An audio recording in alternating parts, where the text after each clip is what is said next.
Hello and welcome to another episode of Movie Thoughts. I'm Dominic Tartamella, and could it be another episode? Episode 3 in one day?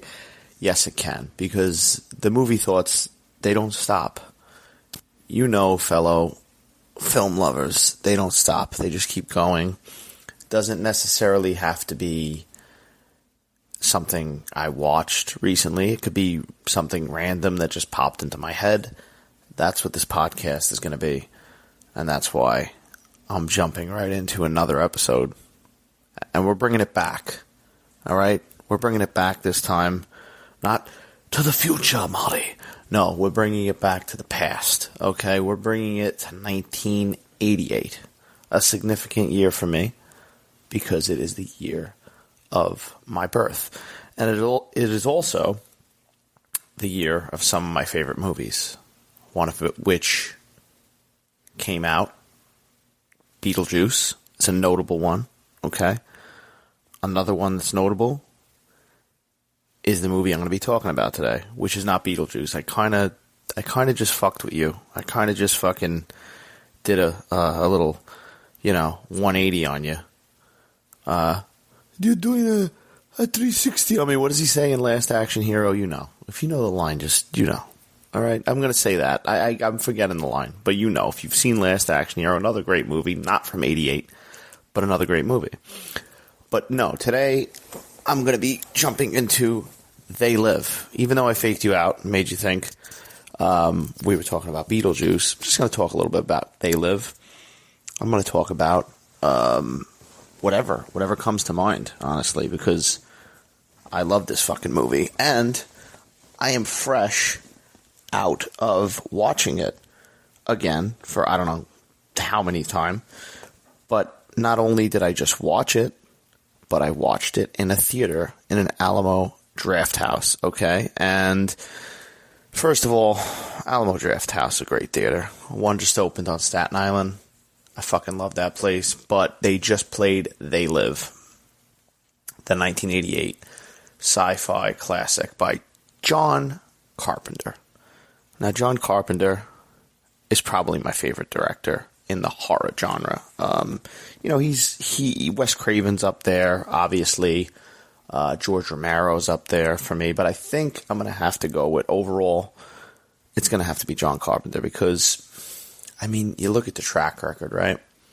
First of all, Halloween, right up there with Dawn of the Dead, the original 78 one, as probably my two favorite classic horror films. But you look at the track record there, whether it's the Thing remake, whether it's Escape from New York, whether it's, sillier movies like Big Trouble in Little China, They Live, obviously. John Carpenter's filmography, his directing just speaks for itself. He's got some questionable ones in there. Not saying that I really hate any John Carpenter movie, but there are some questionable ones. Ghost of Mars, right? Escape from L.A. Although as the years go on, I think maybe I understand Escape from L.A. a little bit more. I understand kind of like what he was going for, but They Live. So I just recently saw this, literally out of the theater, and I actually took my nephew, who's, what is he now? Jesus, he's 12, and he liked it. I thought I'd blow his mind a little bit. I've been going to movies with him, especially now that he's getting a little older, and showing him stuff that's cool, stuff that he might like. And seeing an old movie was cool, it was cool. But, man, rewatching this movie, and especially on the big screen, really appreciating it in the way that it was supposed to be made, it was great. As far as the soundtrack, that John Carpenter score, that burn. And, where do you get started with Rowdy Roddy, the legend? If you're a wrestling fan, you know what you're in for with the hot rod. I grew up on wrestling, and just Rowdy Roddy was always one of my favorite wrestlers. Just such a personality, and just his antics, wearing the kilt and just running around and wreaking havoc. Always loved him. But if you're not a wrestling fan, this is something to appreciate. Rowdy Roddy Piper. I mean, just his acting. And listen, he's a very good actor. I think. I'm not going to say that Rowdy Roddy Piper was going to win any Oscars. Maybe if he had the right role, perhaps. I mean, worse people have won Oscars, right? But he's perfect in this movie. I mean, he's everything that you want in a movie like this. You also got Keith David, who, oh my God, Keith David. I mean, another one that's just a classic, classic iconic actor to me, and just their fist fight in this movie. I'm really just gonna, this isn't, like I said, this isn't from the very beginning. This isn't a review podcast. This is just movie thoughts. This is just me ranting, for my love of movies. And especially when I talk about a movie that I do love. Because this is really the first episode I'm delving into a movie I fucking love. And I know I love. Like if you're seeing a new movie and you're getting my thoughts on it, I'm going to maybe be a little bit all over the place because I don't maybe know how I feel about it overall. But this is a movie I've lived with. I've lived with for years. And as far as like, when was the first time I seen They Live?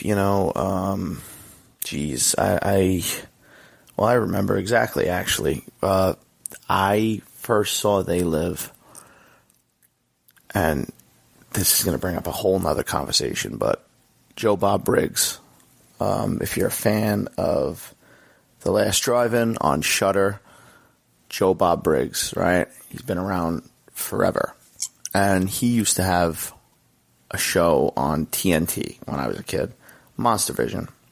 And I believe I was at maybe like my cousin's house and whatever, I think there was other family members there, and I just kind of drifted off to the TV and stumbled across Monster Vision. Now I stumbled across, it was They Live. I stumbled across it, probably, it was in the beginning because I saw the good stuff, it had to be about 25 minutes in, 30 minutes in, right when the stuff gets going with the aliens and the sunglasses. And, just Joe Bob's, when they would go to Joe Bob and his thoughts on the movie. And I was instantly intrigued by this film. And I had a guess, if I had a guess. Jeez, I want to say I was maybe like 9 or 8. And I saw this. And horror movies to that point scared me. Anything monstrous, but like a kid, you get intrigued. And when I saw these images, the black and white, it was reminiscent of the Twilight Zone to me, which also at that point scared the shit out of me, which later on grew to become one of my favorite shows. I watch them constantly over and over again. Love the show.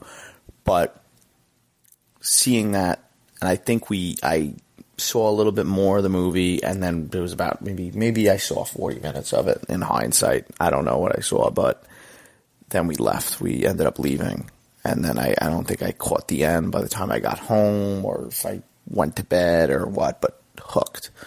That was a movie that for years I didn't know the name. You gotta you gotta think back in the day for if your younger audience is listening, which I hope you are. We didn't have computers at that point. We couldn't just look it up on our phones and say, oh, was that movie? That's the beautiful thing about technology now, is like you will always know what movie you're watching, right? You could find out, you could figure it out. You got an actor that was like, oh shit, Rowdy Roddy Piper is in this. I knew Rowdy Roddy. That was like, because I was a wrestling fan. And I knew Rowdy Roddy, and I said, what the fuck is that movie? And I think it lived with me. I think I probably found out the title later on, but and then maybe I forgot it or something like that, because I remember being like in my early, I want to say maybe a few years later, I remember maybe talking to somebody at Blockbuster and asking them about it, and they knew what it was, which is the beautiful thing about when the video store existed. You could go in and you could talk to a movie geek and he would tell you, and he would train you in the ways, So, like, I remember talking to somebody in a video store and saying, hey, there's a movie, and there's aliens, and there's sunglasses, what's the name of it? And sure enough, They Live. But They Live is such a fun movie. Where do you, like I said, between the cast, John Carpenter's score, John Carpenter directing it, fun, such a fun, and, rings true, and now more than ever, now that I'm older, because I've watched it over the years, but now as an adult, seeing it, and listen, it's got its cheesy parts, it's obviously, there's a lot of tongue-in-cheek stuff going on, it's a satire element to it, but really, like, there's something about this movie, especially now, in the climate, whether politically or just how we live nowadays with technology and phones and all that wild shit and people being addicted to Instagram, TikTok, fucking whatever the hell everybody does. You see, like, there's something, similar. It really, resonates with what goes on today. I mean, I could see, like, I couldn't help think about if They Live was made today, or, if there was another They Live, which I heard there could possibly be, but I'll get into that in a little bit. But, I couldn't help but think of, like, all that stuff being through phones, the billboards saying consume and, procreate, reproduce, marry and reproduce and all that stuff. Like, I couldn't help but imagine, like, nowadays this movie would have all that stuff coming through. You're watching a video of somebody doing a stupid dance on TikTok and it's telling you to, secret messages, hey, procreate. But yeah, this movie is still, like, really just, I don't know if I'd call it, I guess it is kind of like a cult movie at this point. I think the people that know about it know about it. It is obviously a little bit more mainstream as the years have gone on. Obviously, John Carpenter has reached that, like, master icon status nowadays. And I hope people have seen this movie. I mean, I know a lot have. There was some people in there that they seem like, it's a Friday night. I'm recording this, so I went on a Friday. And there was a nice amount of people that seemed like, they were maybe on a date and maybe they were checking out. Maybe they were showing it to somebody who had never seen it. I'm sure there was people like me who had seen it a million times in there. But shit, They Live. I mean, really just such a good movie. So fun. You have this character, and I don't even think, now that I notice it, I know his name is always Nada, but I don't even think they're even, like, call him by a name anywhere in this movie. Rowdy. I think it just goes on where they don't speak of his name. I could be wrong about that, but shit. The whole sunglass thing, it's creepy. I remember as a kid, like the alien makeup, that shit still holds up too. Obviously under black and white, the veil of black and white, it looks better. I don't know what the deal is with that from a production standpoint, if maybe that's why they did it like that in black and white. But obviously the color, the red and the blue, it's become a little more mainstream. They Live, where they have, pop figures and t-shirts and stuff like that of it. But yeah, such a fun movie. I mean, but the fight scene, I don't know if that is the longest running fight scene. I'm not going to look it up right now, but in a movie, but it's definitely one of the top ones. I mean, it's got to be as far as length goes. They're beating the shit out of each other, and you got to think, man, you got to listen, they do a hell of a job, the both of them. But every time I'm watching this movie, I always got to think about the fact that Roddy is a trained wrestler. This guy is used to this. But I got to give my props to my man Keith David, too.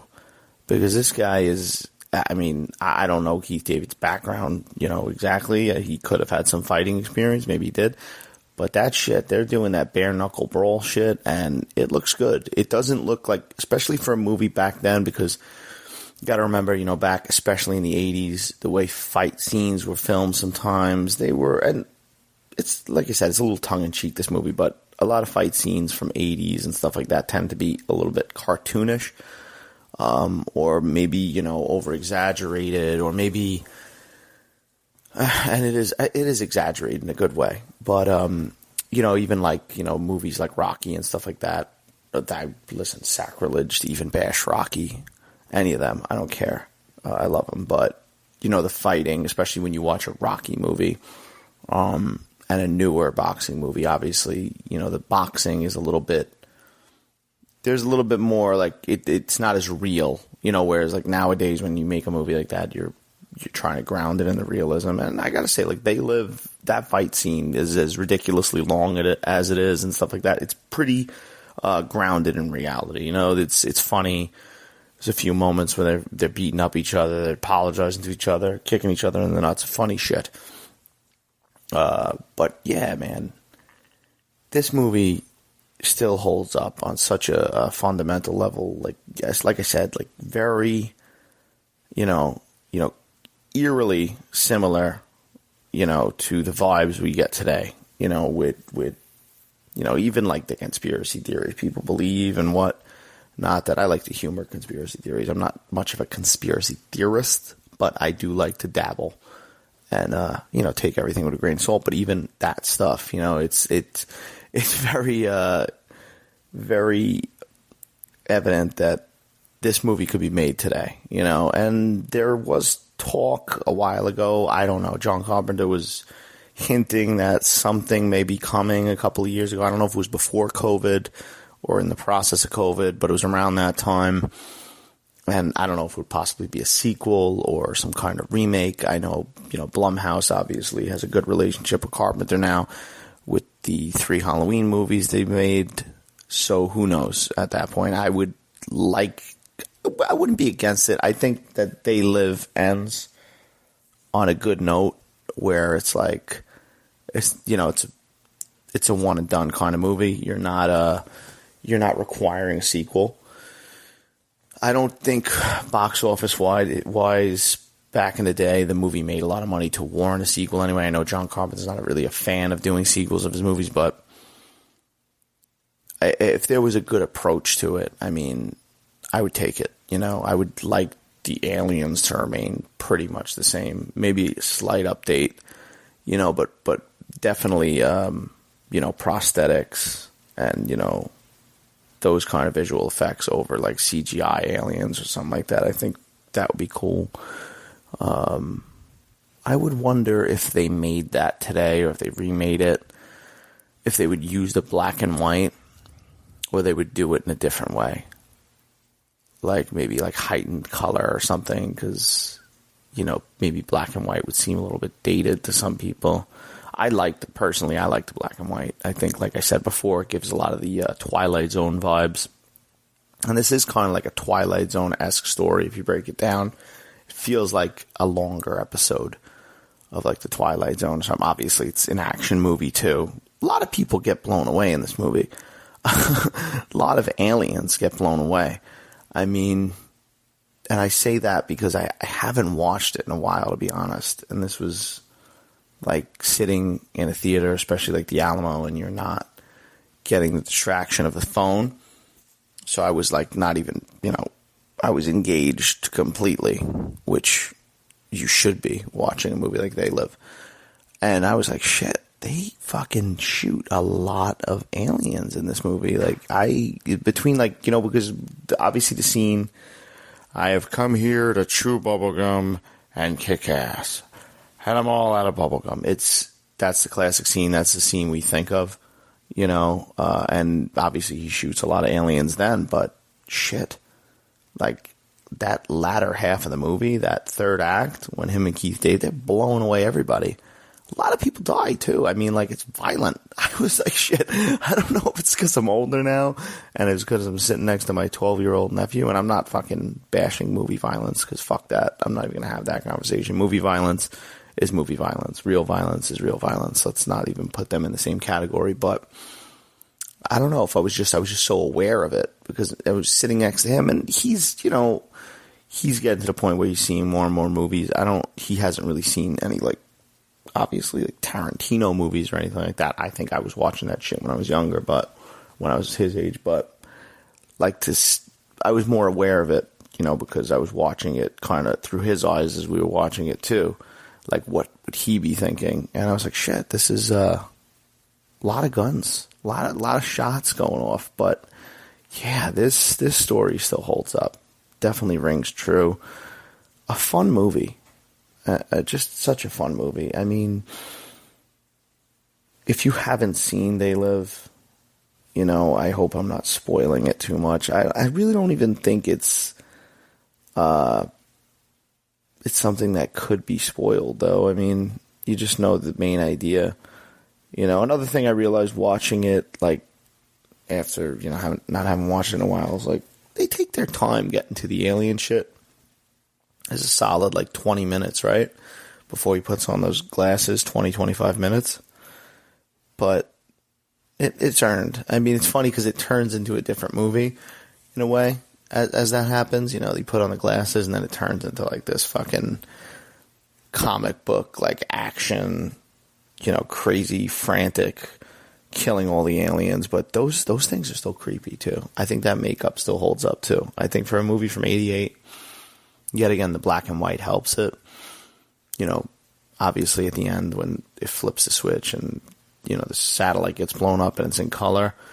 But still holds up. Still like a creepy alien design. I liked it because it was kind of like, there's something about it that it works, but it also works on a cheesy level too. It does both. It creeps you out. There's something creepy about it, especially certain aliens that you see. I mean, obviously they all have the same look face-wise, but the hair and the clothes they're wearing, the human hair and the human clothes, there's something unsettling about some of those ones. I can't think of particular ones, but and the music when you first see the reveal, really strong, hit strong. Shit. I really love this fucking movie, though. I think that it's got to be a classic. I mean, it's got to be considered a classic, right? At this point, I mean, probably because it's a genre movie, it falls through the cracks. Some people may not appreciate it. Okay, so I'm just skimming around. Proposed remake on Wikipedia, saying that in 2010 there was development on a remake of the film with Carpenter in a producing role. Okay. 2011, Matt Reeves signed on to direct and write the screenplay. Wow, that's interesting. Matt Reeves of the Batman fame, most recently. Project also shifted away from being a remake of They Live to a re-adaptation of 8 O'Clock in the Morning, ditching the satirical and political elements. Since then, there have been no new announcements. That's odd. But I remember recently, hearing something. I don't think it was that far away. Like I said, it was around the COVID time that he kind of hinted. There probably is talk of some sorts, because this is a Universal picture, too. So, Blumhouse did the Halloween remake with Universal, so I would assume that they could work out something. I would like to see that, though. I think it could work. If Carpenter's involved, he's doing the music. I think he does the music with his son and his nephew or something. They have albums that they release of original music, like lost scores and stuff like that. That shit's good. I'll pop on some John Carpenter sometimes, Soothes the soul, creeps you out. If it's the right time of night, yeah, it could creep you out. But it definitely floods the mind with creative thoughts when you're listening to John Carpenter's synth, right? I mean, blasting through your house. Rowdy Roddy, though. I wish he would have got, he did some movies. I don't think that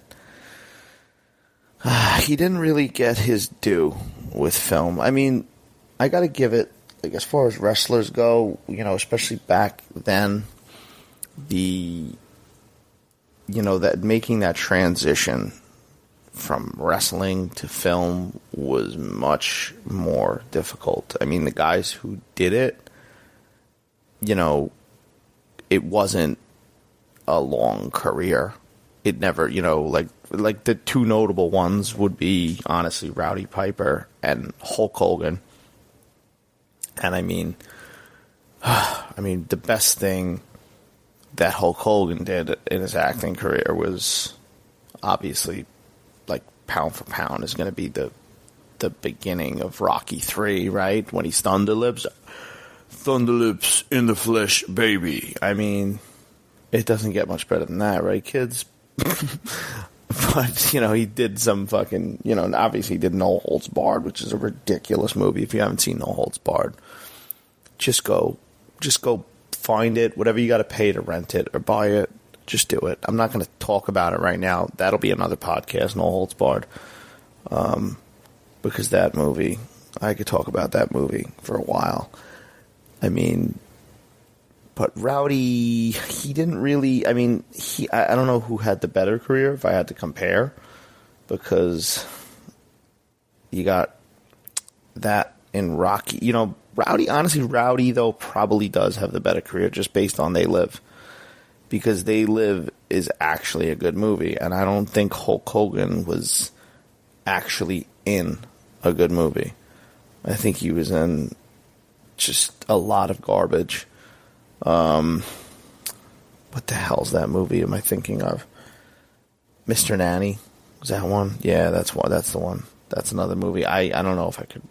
I mean, go watch that too. It's ridiculous. But yeah, it's not like nowadays, like The Rock. You know, The Rock is really he really broke out of the wrestling thing completely now. I mean, now everybody knows The Rock, Dwayne Johnson, The Rock as an actor. I don't agree with all his, you know, movie choices.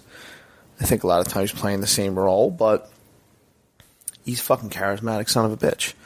All right? He does, like, that guy, I liked The Rock as a wrestler when I was a kid, but, like, you get why this guy is who he is. I mean, obviously it's his work ethic too, but it's a different world now. It's a different world now. Maybe Roddy Piper, perhaps, excuse me, maybe Roddy Piper in a different scenario. Maybe if he was acting now, if, you know, he came up at a different time, maybe he would have been able to parlay it into a more serious career, because he's got a screen presence. I'll give him that. And especially even, like, you know, obviously he becomes, you know, very verbal later in the movie and They Live, but, you know, in the beginning he's pretty quiet, and he's got a presence just being quiet, you know, just being this silent character, this wanderer, you know, drifter going from place to place. He has a presence about him. And he's fucking jacked out of his mind. I mean, shit, the guy takes off his shirt. It's like, fuck, this guy's jacked. But yeah, They Live. I don't know what else to say about They Live. It's a classic. If you have not seen They Live, I don't know what you're doing. You gotta watch They Live. You gotta just pop the popcorn. Just if you haven't seen They Live, if you somehow stumbled across this and you're listening to this and you haven't seen They Live, don't even watch a trailer, honestly. Don't even, just go, pop some popcorn, sit back, and watch it. And if you fucking see it in theaters somehow, like I did, that's great too. I mean, there's something about that. There's something about, I don't know how everybody feels about, you know, theater watching, home watching, but there's something about being in a theater. And I listen, I love watching a movie on Blu-ray, and the quality is beautiful. Now they got 4K, and 4K is like crazy. And it's great, you know, relaxing on your couch, in your bed, watching a movie. But there's something about watching a movie in theaters. You know, obviously it's been said, the communal experience. But there's just something about you're so, you know, engulfed, you know, and engaged in that movie. You know, you're in it. You know, especially when you're in a good theater with good sound and a big screen and comfortable chairs. You're in it. You're you're observing that way in a movie that you don't when you're home. You know, and maybe it's because, you know, you don't have distractions, too. You're dedicated to that movie, but just something about it. It's just you in that movie. For me, movies is church. But they live. Love it. Just love it. You know, this just it. That's what I'm going to talk about. That's how the podcast goes, right? I think of They Live. I seen They Live. I watch They Live. I'm going to fucking rant about it. Because it's one of my favorites. And it still holds up. And John Carpenter is a fucking champion. But yeah, if you haven't seen it, go check it out. And if you have seen it, go watch it again. Because it's amazing. And that's probably the end of this podcast. I'm Dominic. And you can find me on Dom Solo Reels. That's Dom Solo, like Han Solo. Dom Solo Reels on TikTok. Dom Solo Reels on Instagram. Genuine Reels on Twitter. And you could subscribe and like the podcast if you're liking it. If not, whatever. Don't like it. Leave. Good. Whatever. No, I'm just kidding. But really, whatever. And I'll see you all soon.